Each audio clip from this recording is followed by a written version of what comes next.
Welcome to the course on Introduction to Daylight Simulation.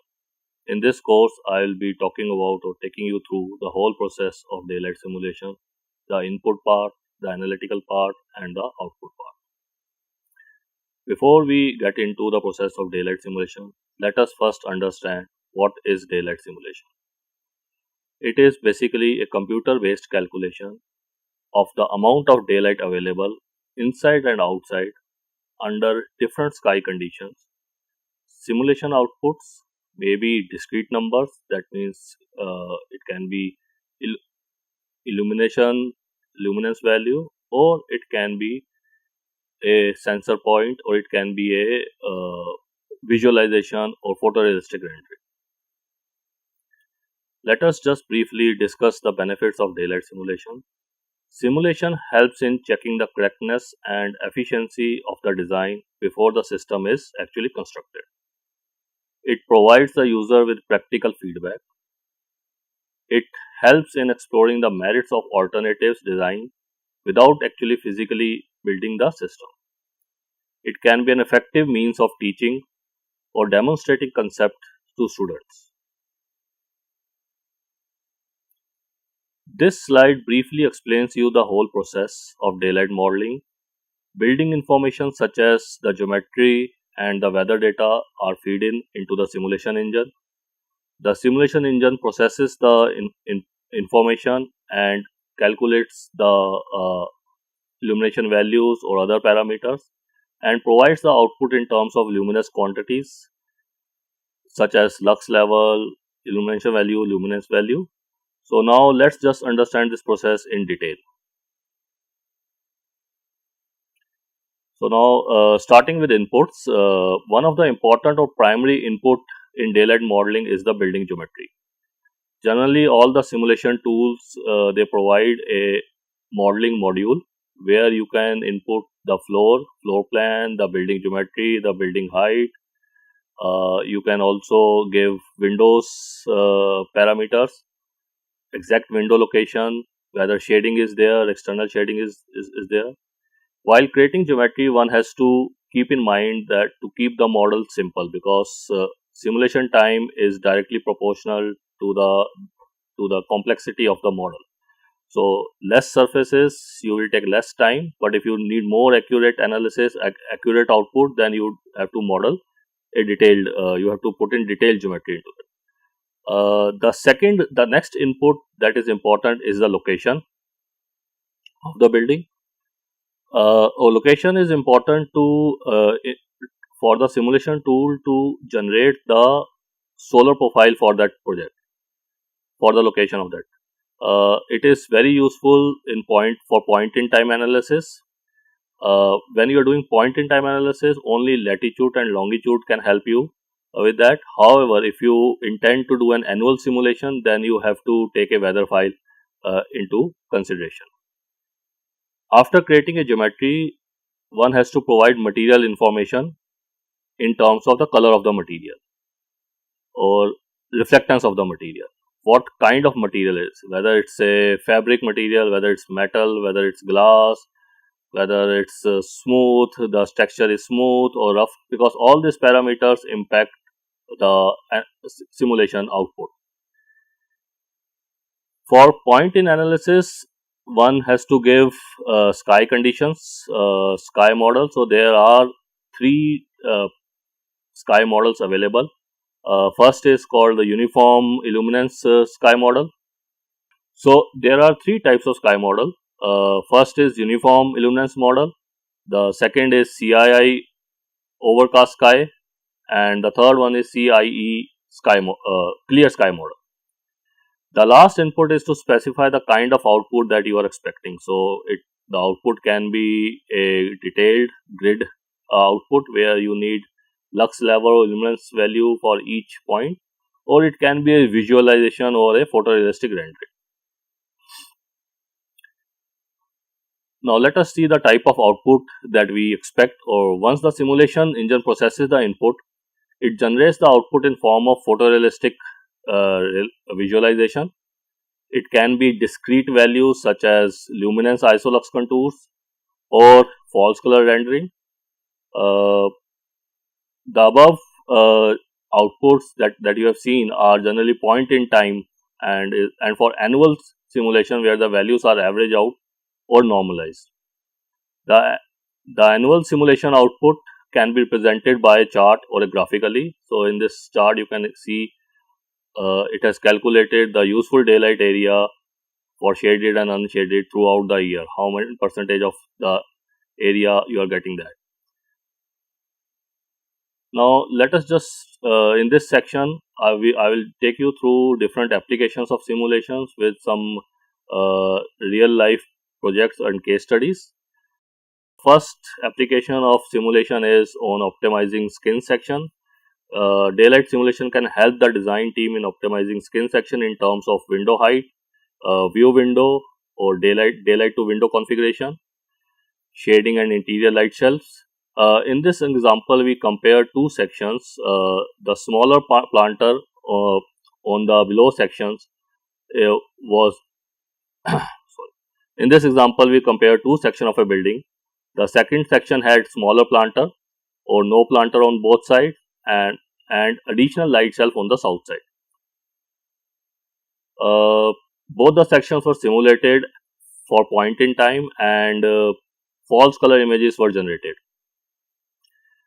The lux values at work plane level for a typical section of the was taken out and was plotted just to see how what are the lux distribution.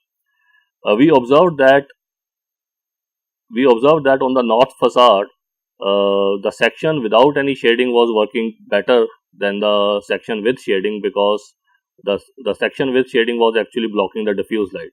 Whereas if you see the south facade, the section with shading was, or with interior light cell was performing better in terms of daylight distribution, because it was redirecting the direct light into the office space. So there was a distinct output in terms of distribution on the north and the south facade. Next example is on window distribution. In this, as we all know, uniformity is a very important aspect in what you call it as a good daylighting. And so in this example, we took the base case, which has got a single big window at the center of the facade. Then we modified that configuration into two windows and four windows. Just keep in mind, we kept the overall window area same as the base case. Then we simulated for each case, so you can clearly see that in the first case, which has got a bigger window at the center, there is a higher lux level at the center of the room, and you can say as low lux level at the corner of the room. So this basically results in a very bad uniformity ratio, which is not a good for a good daylighting design. So when we simulated the second case, which has got two windows, we saw a improvement in the uniformity ratio, and the third case, where there were four windows, we got a very uniform daylighting distribution into the office, into the space. So this simulation actually helped in finalizing that. Next part is how to the next application of daylight simulation is in selecting the right glass specification for the space. In this image, you can see what we are trying to say is that different tint, how you will see the glass or outside world in the from inside the office space.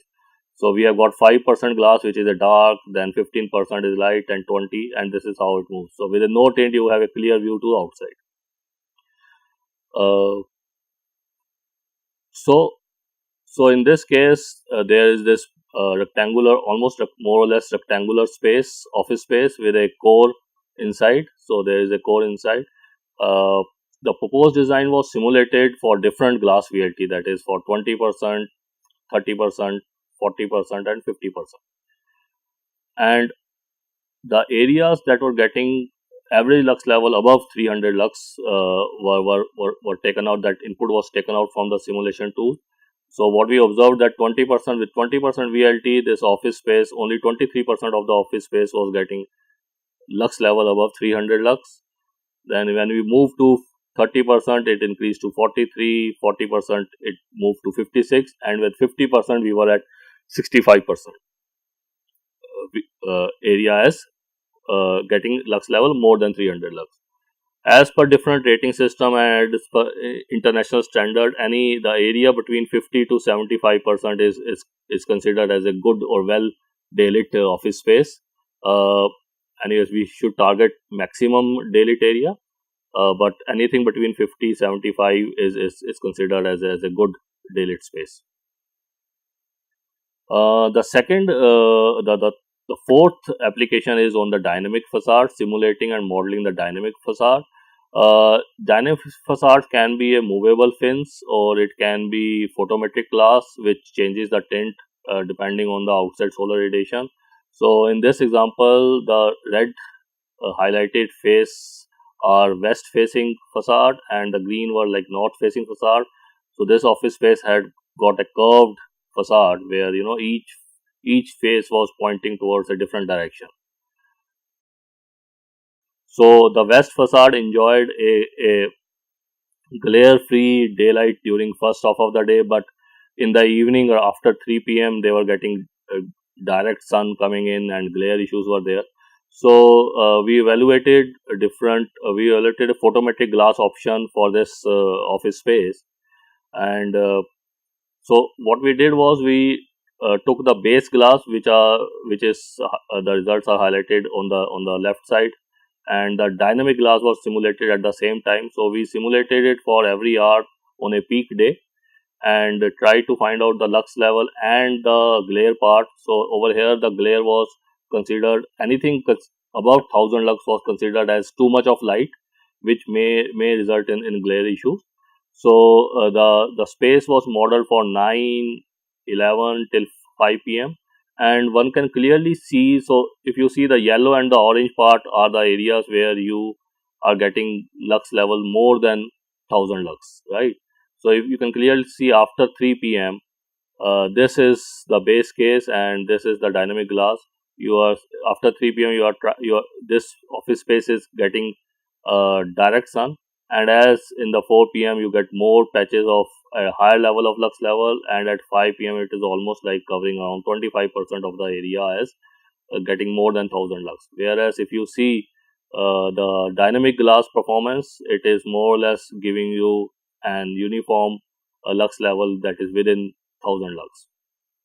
The same was kind of plotted to see the impact on this plot. On x-axis are the number of hours from 9 a.m. to 7 p.m. and on y-axis is the percentage of the area that is getting lux level more than 1000 lux. So our intention, our requirement is to to have this area minimum, to have minimum area within 1000 lux.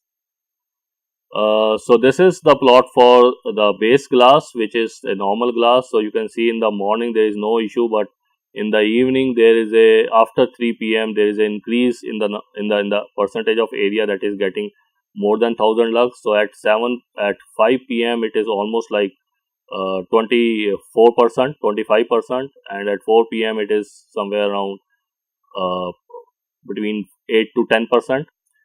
And if I now just see the dynamic glass, which is shown in the blue graph, you see that the dynamic glass is able to change the tint of itself depending on the solar radiation, and also during the second part of the day also it is still within 5% range. So so there are some of the tools. So now I'll be discussing or giving you an overview of the various tools that are available for daylight modeling. The first tool that I would like to discuss is Radiance. It is a validated suite of tools for performing lighting simulation. It was originally written by Greg Ward.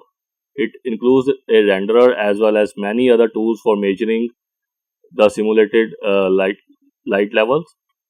Uh, One study found that Radiance is the most useful software package for architectural lighting design, and the same study also noted that Radiance often serves as a underlying simulation engine for many of the other packages. So all the other packages that I'll be discussing, they have at their back end Radiance simulation engine running doing the calculation. The second tool that I would like to brief you about is DaySim. DaySim again is a validated radiance based lighting simulation tool. So DaySim is basically for doing the annual simulation. Again, it uses radiance at its back end for calculation for all simulation process. It uses radiance. Uh, the benefit of DaySim is, one is it helps you in annual simulation. The other one is it also helps you in modeling the dynamic facade. You can put in sensor, you can put in conditions, and it changes the values for every hour of the glass, of the position of the shade, Venetian blinds, and other switchable glazings and combination thereof. The third tool is the Groundhog. Groundhog is a plugin in SketchUp, which basically takes DaySim and Radiance as a backend. So it takes the modeling module of SketchUp to build the geometry, and the rest of the things are done again in Radiance. Uh, the next tool is Diva. Diva is Rhinoceros based tool. It helps in parametric because Rhinoceros and Grasshoppers has a algorithm or plugin where you can do uh, parametric modeling. You can put in algorithms, you can put in logic. So it clubs with the Rhinoceros and Grasshopper on that front.